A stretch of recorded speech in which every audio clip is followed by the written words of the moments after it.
초연결사회, 현대인의 삶을 재구성하는 새로운 패러다임. 오늘날 우리는 초연결사회라는 새로운 패러다임 속에서 살고 있다. 아침에 눈을 뜨면서부터 잠들기 전까지 우리는 끊임없이 디지털 기기와 연결된 채로 하루를 보낸다. 스마트폰은 우리의 일상 속 필수품이 되었고, 각종 소셜미디어와 디지털 플랫폼은 우리가 세상과 소통하는 주요 수단으로 자리 잡았다.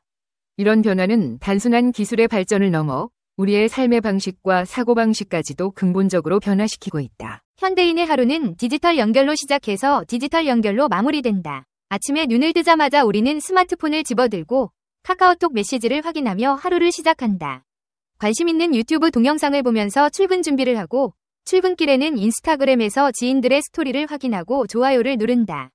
이러한 소셜미디어 활동은 단순한 오락 이상의 의미를 가지며 인간관계의 유지와 사회적 참여의 한 형태로 자리 잡았다. 업무 중에도 디지털 기기는 우리의 중요한 도구로 작용한다. 우리는 인터넷 검색을 통해 필요한 정보를 얻고, 점심 식사마저도 블로그 추천 맛집을 찾아가며 결정한다.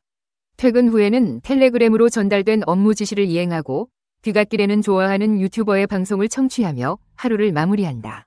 이처럼 디지털 기기와의 끊임없는 연결은 이제 우리의 일상 그 자체가 되었다. 초연결 사회는 사람, 사물, 공간 등 모든 것이 인터넷으로 서로 연결된 사회를 의미한다.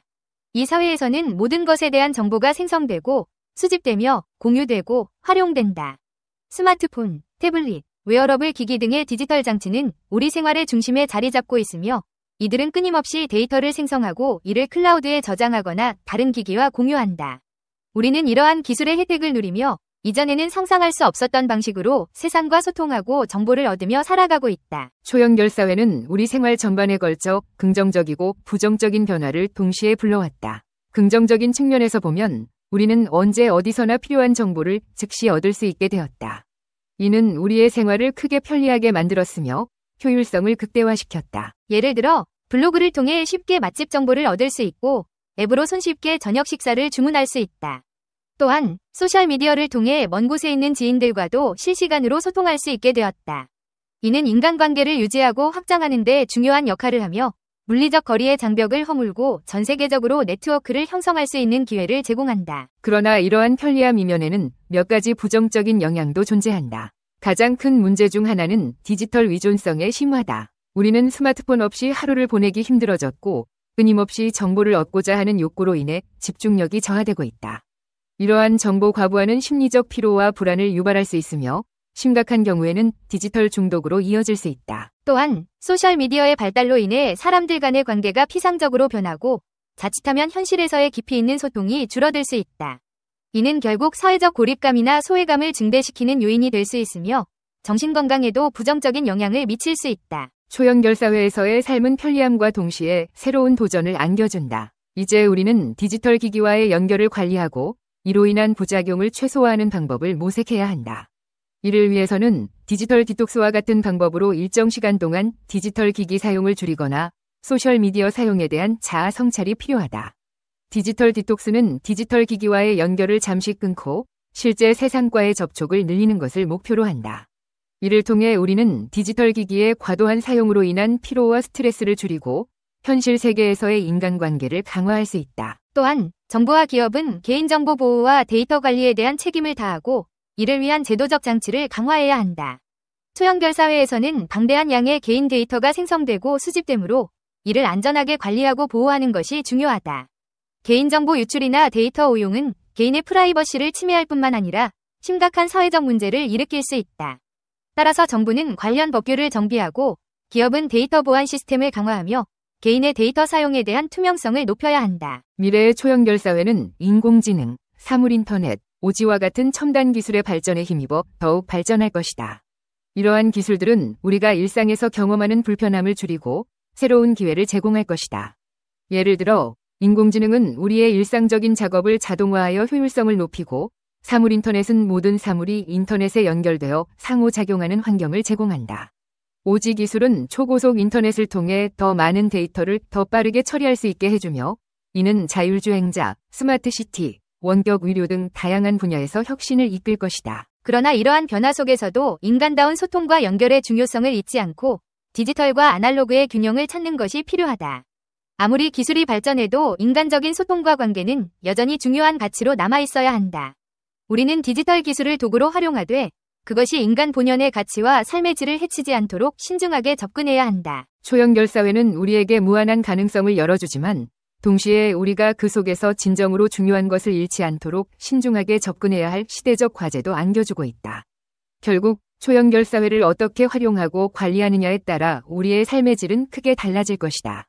우리는 기술의 편리함을 누리면서도 그것이 우리의 삶을 지배하지 않도록 적절한 거리두기와 균형을 유지해야 한다. 초연결 사회는 기술과 인간의 관계를 재정의하는 중요한 전환점이다. 우리는 이 사회에서 기술을 주도적으로 활용하면서도 그로 인한 부작용을 최소화하고 인간다운 삶의 질을 유지하는 방법을 찾아야 한다. 이를 통해 우리는 더 풍요롭고 의미 있는 삶을 살아갈 수 있을 것이다. 유튜브 이전과 이후 새로운 문명의 엔진. 2005년 유튜브가 세상에 등장하면서 정보와 지식의 접근성은 급격히 확대되었습니다. 유튜브는 누구나 쉽게 동영상을 제작하고 공유할 수 있는 플랫폼을 제공하며 기존의 정보 생산자 중심 구조에서 벗어나 대중이 직접 콘텐츠를 생산하고 소비할 수 있는 환경을 조성했습니다. 이는 정보의 민주화라고 할 수 있으며 다양한 목소리와 관점을 반영하는 다채로운 콘텐츠의 탄생을 가능하게 했습니다. 유튜브 이전의 정보 생태계. 유튜브 이전, 정보의 생산과 유통은 주로 언론, 학계, 전문가 집단과 같은 특정 엘리트 그룹에 의해 주도되었습니다. 정보는 텍스트, 신문, 방송 등을 통해 전달되었으며 대중은 이러한 정보의 수용자 역할에 머물렀습니다. 이 시기에는 정보의 접근성에 한계가 있었고 정보의 내용은 비교적 일방향적으로 전달되었습니다. 유튜브 이후의 사회 변화. 유튜브의 등장은 정보 공유의 패러다임을 근본적으로 변화시켰습니다. 텍스트 중심의 정보 소비에서 동영상 중심의 정보 소비로의 변화는 젊은 세대를 중심으로 급속히 확산되었고 이는 뉴스, 교육, 엔터테인먼트 등 다양한 분야에서 콘텐츠 소비 패턴의 변화를 가져왔습니다. 1. 정보 생산의 민주화. 유튜브는 일반 대중이 직접 정보와 콘텐츠를 생산하고 공유할 수 있는 환경을 조성했습니다. 이는 정보의 다양성을 증가시키고 사회적 참여를 확대하는 데 기여했습니다. 누구나 전문가가 될 수 있는 기회가 주어지면서 기존의 정보 독점 구조가 붕괴되고 새로운 형태의 지식 공유가 가능해졌습니다. 2. 콘텐츠 소비의 변화. 유튜브는 텍스트에서 동영상 중심으로의 정보 소비 패턴 변화를 주도했습니다. 특히 젊은 세대는 유튜브를 통해 뉴스, 교육, 엔터테인먼트 등 다양한 콘텐츠를 소비하며 이러한 변화는 기존 미디어의 역할을 재정립하게 만들었습니다. 3. 새로운 직업과 경제 모델. 유튜브는 크리에이터라는 새로운 직업을 탄생시켰고 광고 수익, 후원, 협찬 등을 통해 다양한 수익 창출 모델을 제공했습니다. 이는 개인의 창의성과 재능을 발휘할 수 있는 기회를 제공하고 경제 활성화에도 기여하는 긍정적인 영향을 미쳤습니다. 4. 소통 방식의 변화. 유튜브는 실시간 스트리밍, 댓글, 채팅 등을 통해 쌍방향 소통을 가능하게 했습니다.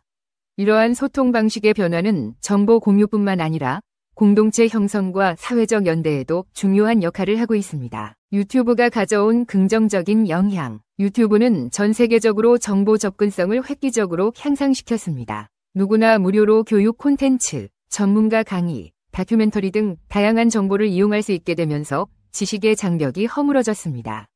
또한 유튜브는 창의성과 재능을 발휘할 수 있는 무대로서 개인의 자아 실현과 새로운 문화 트렌드 형성에 기여했습니다. 정보 접근성의 확대. 유튜브는 교육과 정보의 민주화를 이끌며 누구나 쉽게 지식에 접근할 수 있는 환경을 제공했습니다.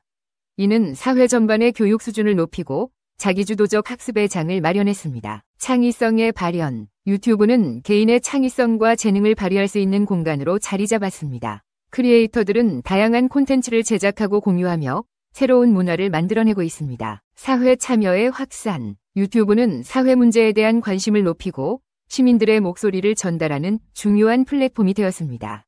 시민들은 유튜브를 통해 사회 문제를 고발하고 여론을 형성하며 변화를 촉구할 수 있습니다. 글로벌 소통의 증진. 유튜브는 언어와 문화의 장벽을 넘어 전 세계 사람들과 소통할 수 있는 기회를 제공합니다. 이는 다양한 문화에 대한 이해를 높이고 글로벌 이슈에 대한 공감대를 형성하는 데 중요한 역할을 하고 있습니다. 그러나 유튜브가 가져온 부정적인 영향도 간과할 수 없습니다. 가짜 뉴스와 정보 왜곡, 혐오 표현과 사이버 폭력, 알고리즘의 편향성 등 유튜브의 부정적인 영향 역시 무시할 수 없습니다. 가짜 뉴스와 정보 왜곡, 혐오 표현과 사이버 폭력, 알고리즘의 편향성과 과도한 사업화는 경계해야 합니다. 유튜브 공화국 양날의 검. 무한한 가능성과 그늘진 이면. 유튜브는 단순한 동영상 플랫폼을 넘어 25억 명 이상의 월간 이용자와 80개 언어로 제공되는 다양한 콘텐츠로 우리 삶의 중심이 되었습니다. 국내에서도 월간 이용자가 4,624만 명에 이르며 1인당 월 평균 이용 시간은 43시간에 달합니다. 이는 국산 플랫폼인 카카오톡과 네이버를 훨씬 앞서는 수치로 유튜브는 가장 강력한 디지털 플랫폼이자 메신저로 자리 잡았습니다. 이제 사람들은 유튜브를 통해 뉴스를 보고 영화나 드라마를 즐기며 광고, 음원, 쇼핑까지 다양한 서비스를 이용합니다.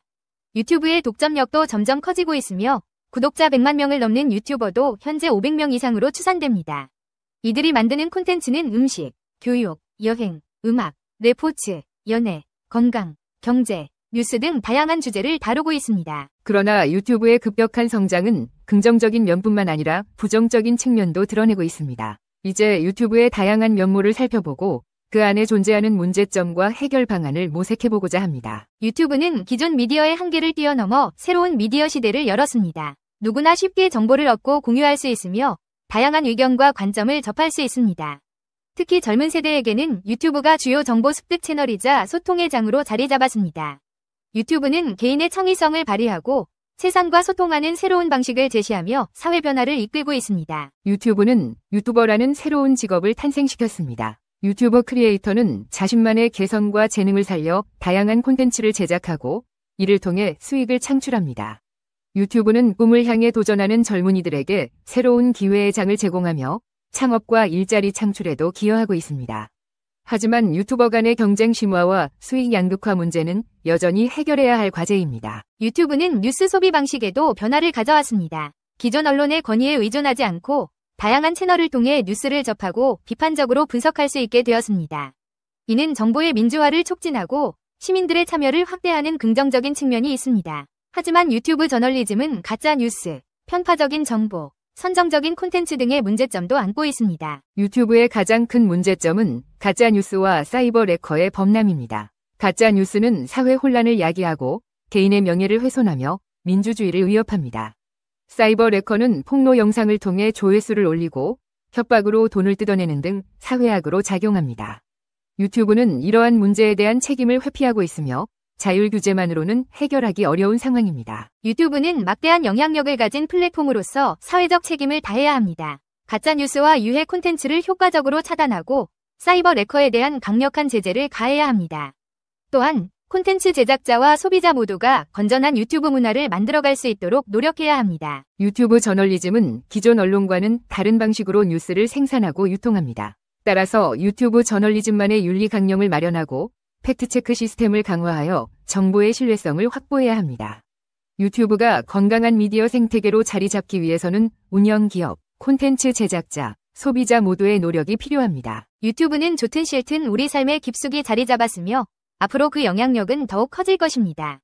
유튜브가 가진 무한한 가능성을 긍정적인 방향으로 활용하고 문제점을 해결하기 위한 노력을 지속한다면 유튜브는 우리 사회를 더욱 풍요롭게 만드는 긍정적인 힘이 될 것입니다. 끝으로 유튜브 알고리즘은 사용자에게 가장 적합한 동영상을 추천하고 콘텐츠 제작자가 만든 동영상의 노출을 최대화하는 데 중요한 역할을 합니다.